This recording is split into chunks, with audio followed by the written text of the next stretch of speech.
All around the world, plants that are related to crops can be found in the wild.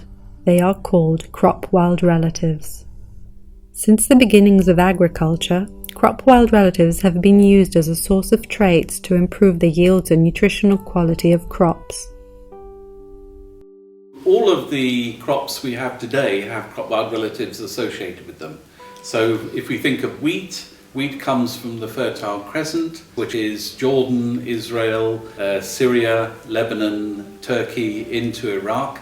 And the wild relatives, which originally gave rise to wheat, came from that region, and the wild relatives are still found in that region. Farmers tolerate the presence of crop wild relatives on the farm because they recognize the value that these crop wild relatives bring to their cultivated plants in terms of genetic material that get transferred from these wild plants to their cultivated plants, and they benefit from traits like resistance to pests and diseases. They are much more adapted to the local condition from drought or salinity or other abiotic stresses. It's estimated that the overall value of crop wild relatives is $120 billion per year. That's how much value they have to crop breeding. Habitat loss, environmental degradation, deforestation and urbanization are causing the loss of crop wild relatives. Climate change is another major threat for these species, but at the same time, crop wild relatives are a crucial part of the solution for addressing the impact of climate change on agriculture. By virtue of the fact that crop wild relatives have been evolving in nature, they have been able to develop the new adapted traits that can be useful for farmers, for breeders, to produce varieties that can be more resistant or tolerant to the impacts of climate change. So the crops we have today are unlikely to continue yielding in a different environment.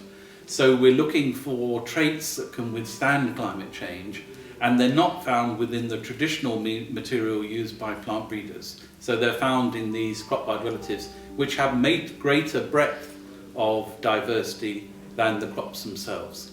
The best way to conserve crop wild relatives is to conserve them in the site where they originally occur. Because they are in the natural environment, they are continuing to evolve with the nature. What we would do is to first look at what ways can we continue to maintain them in situ, either through conservation intervention or through assisted migration, where we allow these crop varieties to migrate to more favorable environments.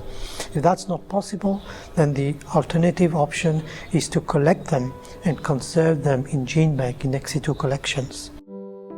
It is our role as a human species to protect nature, to take care of it so that it can continue to provide the services that it brings to humanity.